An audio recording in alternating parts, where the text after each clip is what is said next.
Hello दोस्तों। आज आपको एक ऐसी घटना बताती हूँ जब मैं राहुल को उसके घर शाम को ट्यूशन पढ़ाने जाया करती थी। एक दिन बारिश का मौसम था और राहुल के घर कोई नहीं था। वह अकेला था और मैं भी अकेली। फिर पढ़ाई छोड़ के हमने वह सब किया। चलो शुरू से बताती हूँ दोस्तों। मुझे आज भी अच्छे से याद है जब मैं राहुल को उसके घर ट्यूशन पढ़ाने जाया करती थी। वह समय बहुत अलग और ख़ास था। एक दिन की बात है जब मैं रोज़ की तरह राहुल को पढ़ाने उसके घर गई थी। उस दिन मौसम कुछ अजीब सा था। आसमान में बादल छाए हुए थे और हल्की हल्की ठंडी हवा चल रही थी। मैंने सोचा था कि शायद बारिश नहीं होगी और समय पर घर लौट जाऊंगी। लेकिन पढ़ाई के दौरान ही अचानक तेज़ बारिश शुरू हो गई। बारिश इतनी ज़ोर की थी कि बाहर निकलना नामुमकिन था। मुझे चिंता होने लगी कि अब मैं घर कैसे जाऊंगी। तभी राहुल के घर पर फ़ोन बजा। मैंने देखा कि राहुल फ़ोन उठाने के लिए गया। दूसरी तरफ मेरे पापा थे। उन्होंने राहुल से कहा, मुस्कान को आज आपके घर ही रोक लो। बारिश इतनी तेज़ है कि वह घर नहीं आ पाएगी। राहुल ने जवाब दिया, ठीक है अंकल, आप चिंता मत कीजिए। दरअसल मेरे पापा को यह नहीं पता था कि उस वक्त राहुल के मम्मी पापा घर पर नहीं थे। राहुल ने उनकी गैर मौजूदगी का जिक्र नहीं किया और मुझे अपने घर रुकने के लिए मना लिया। मैं थोड़ा असहज थी क्योंकि यह पहली बार था कि मैं राहुल के घर पर रात रुकने वाली थी, वह भी जब वहाँ उसके मम्मी पापा नहीं थे। लेकिन राहुल ने मुझे सहज महसूस करवाया। उसने मुझे एक कप गर्म चाय बनाकर दी और कहा, तुम आराम से बैठो, बारिश बंद होने का इंतज़ार करते हैं। बारिश का नामो निशान तक नहीं था। रुकने का धीरे धीरे रात होने लगी। रात को राहुल ने कहा, चलो कुछ अच्छा बनाते हैं खाने के लिए। उसने किचन में जाकर कुछ नूडल्स बनाए। दोनों ने मिलकर नूडल्स खाए और बहुत सारी बातें की। मुझे लगा जैसे हम दोनों की दोस्ती और गहरी हो रही थी। हम अपने बचपन की बातें, स्कूल की यादें और ख्वाबों के बारे में बात कर रहे थे। थोड़ी देर बाद राहुल ने कहा, चलो कुछ खेलते हैं। उसने लूडो का बोर्ड निकाला और हम खेलने लगे। खेलते खेलते हमारी हंसी ठिठोली शुरू हो गई। वह मुझे बार बार तंग कर रहा था और मैं भी उसे छेड़ने का कोई मौका नहीं छोड़ रही थी। पूरा घर हमारी हंसी से गूंज रहा था। रात काफ़ी हो चुकी थी और मैं थोड़ा थक गई थी। राहुल ने मेरे लिए एक कंबल और तकिया लाकर दिया और कहा, तुम आराम से सो जाओ, मैं दूसरे कमरे में सो जाऊंगा। लेकिन मुझे नींद नहीं आ रही थी। मैंने उसे आवाज़ दी, राहुल तुम सो गए क्या? वह बोला, नहीं, क्यों? मैंने कहा, बातें करते हैं, नींद नहीं आ रही। फिर वह वापस आया और हम फिर से बातें करने लगे। रात गहरा जा रही थी लेकिन हमारी बातें ख़त्म होने का नाम नहीं ले रही थी। राहुल ने अचानक कहा, मुस्कान तुम्हें पता है, बचपन में मैं बहुत शरारती था। एक बार मैंने स्कूल में अपने टीचर की कुर्सी पर खोद लगा दी थी और जब वह बैठे तो उनकी हालत देखने लायक थी। ये सुनकर मैं हंसते हंसते लोटपोट हो गई। मैंने भी उसे अपने बचपन की कुछ मज़ेदार बातें सुनाईं। थोड़ी देर बाद बिजली चली गई। पूरा घर अंधेरे में डूब गया। बाहर बारिश की आवाज़ और तेज़ हो गई थी। राहुल ने मोमबत्ती जलाकर कमरे को थोड़ा रोशन किया। उस माहौल में कुछ अजीब सी गर्मजोशी और सुकून था। राहुल ने मुझसे कहा, डरो मत, मैं यहाँ हूँ। उसकी इस बात पर मैं मुस्कुरा दी। हमने मोमबत्ती की हल्की रोशनी में बैठकर कुछ गाने गाए।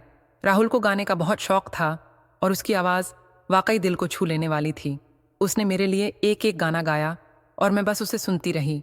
उस पल ऐसा लगा जैसे सब कुछ थम गया हो, जैसे बाहर की बारिश, बिजली का जाना और यह रात, सब कुछ बस हमारे लिए था। थोड़ी देर बाद बारिश धीरे धीरे थमने लगी लेकिन हमारी बातें अब भी जारी थीं। राहुल ने मुझसे पूछा, मुस्कान तुम्हारा सपना क्या है? मैंने कहा, मेरा सपना है कि मैं एक दिन अपने माता पिता का नाम रोशन करूं और खुद को साबित करूं। उसने मेरी बात पर सिर हिलाया और कहा, तुम करोगी? मुझे पूरा यकीन है, तुम जितनी मेहनती हो तुम्हें कोई नहीं रोक सकता। उसकी यह बात सुनकर मेरे दिल को बहुत सुकून मिला। मैंने उससे पूछा, और तुम्हारा सपना? उसने मुस्कुराते हुए कहा, मेरा सपना है कि मैं हमेशा अपने करीबी लोगों को खुश देखूं और ख़ासकर तुम्हें। उसकी यह बात सुनकर मैं थोड़ा चुप हो गई। माहौल में एक गहराई सी आ गई थी। आखिरकार रात काफ़ी बीत चुकी थी और हमें एहसास हुआ कि सो जाना चाहिए। मैं अपने कमरे में चली गई और वह अपने कमरे में। लेकिन उस पूरी रात मुझे नींद नहीं आई। मैं बस उस पूरी शाम और हमारी बातों के बारे में सोचती रही। सुबह जब मैं उठी तो सूरज चमक रहा था और बारिश थम चुकी थी। राहुल ने मेरे लिए चाय बनाई और कहा, अब तो मौसम ठीक हो गया है, तुम घर जा सकती हो।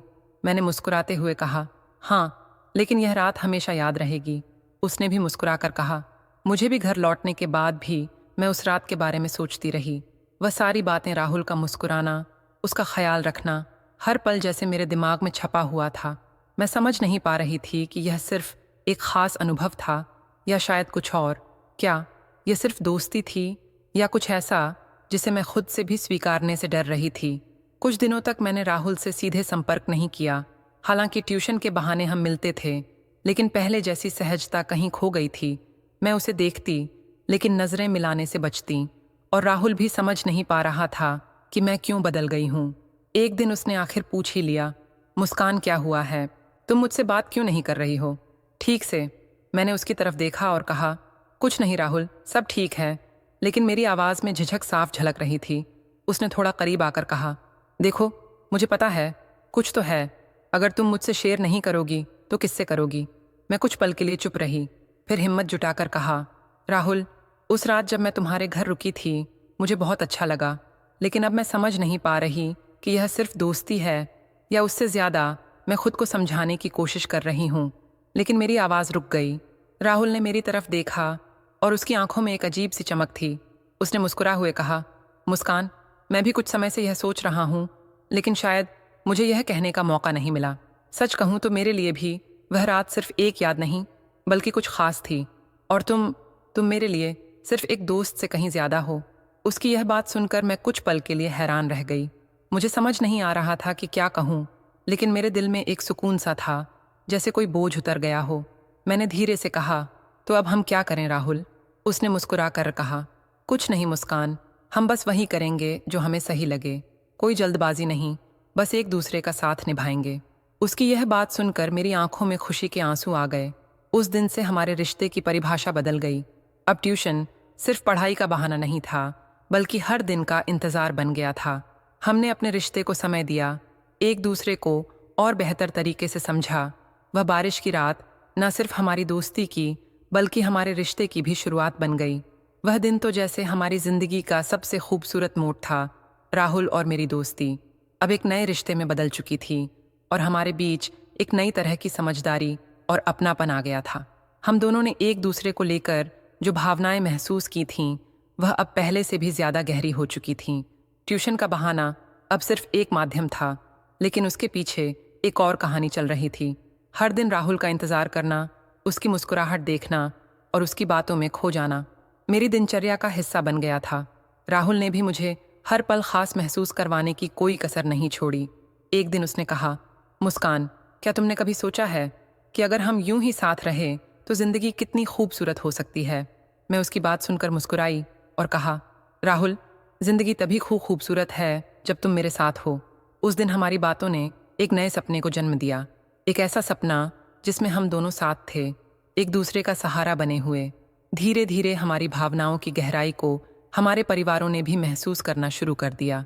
मेरे घर वाले राहुल को पहले से ही पसंद करते थे, और राहुल के परिवार ने भी मुझे अपनी बेटी की तरह अपनाने का संकेत दिया। यह सब देखकर हमारे दिलों में एक नई उम्मीद जागी। एक दिन राहुल ने मुझे शहर के एक खूबसूरत पार्क में बुलाया। मैं जब वहां पहुंची तो उसने मुझे एक बेंच पर बैठाया और कहा, मुस्कान, आज मैं तुमसे कुछ कहना चाहता हूँ। ये बात मैं बहुत दिनों से सोच रहा हूँ, लेकिन कहने की हिम्मत नहीं जुटा पाया। उसने मेरे हाथों को थाम लिया और आगे कहा, तुम्हारा साथ मेरी जिंदगी का सबसे खूबसूरत हिस्सा है। तुम्हारे बिना मैं खुद को अधूरा महसूस करता हूँ। क्या तुम हमेशा के लिए मेरी जिंदगी का हिस्सा बनोगी? उसके यह शब्द सुनकर मेरी आंखों में आंसू आ गए। मैंने धीरे से कहा, राहुल, तुम मेरे लिए सिर्फ एक इंसान नहीं, बल्कि मेरा विश्वास, मेरा सहारा हो। और हाँ, मैं हमेशा तुम्हारे साथ रहना चाहती हूँ। उस पल जैसे पूरी दुनिया थम गई थी। हम दोनों ने उस दिन अपने रिश्ते को एक नई मंजिल देने का फैसला किया। अब यह सिर्फ हमारी कहानी नहीं थी, यह हमारी जिंदगी की शुरुआत थी। हमने अपने परिवारों को यह बात बताई और उन्होंने हमें पूरे दिल से स्वीकार कर लिया। कुछ महीनों बाद हमारे रिश्ते को औपचारिक रूप दिया गया और हमारी सगाई हो गई। उस दिन जब मैं राहुल के साथ खड़ी थी तो मुझे याद आया कि यह सब उस बारिश वाली रात से शुरू हुआ था। हमारी सगाई के बाद जिंदगी जैसे एक नई दिशा में बढ़ गई थी। हर दिन एक नई शुरुआत की तरह लगता था। राहुल और मैं अब एक साथ अपने भविष्य की योजनाएं बनाने लगे थे। हम दोनों ने तय किया कि शादी से पहले अपने करियर को और मजबूत करना चाहिए, ताकि भविष्य में किसी तरह की कोई परेशानी ना हो। राहुल ने एक बड़ी कंपनी में नौकरी कर ली और मैं भी अपनी पढ़ाई पूरी करके एक अच्छी नौकरी की तलाश में जुट गई। इन सब के बीच हमारी मुलाकातें पहले जितनी नियमित नहीं थीं, लेकिन हर दिन फ़ोन पर हमारी लंबी बातें होती थीं।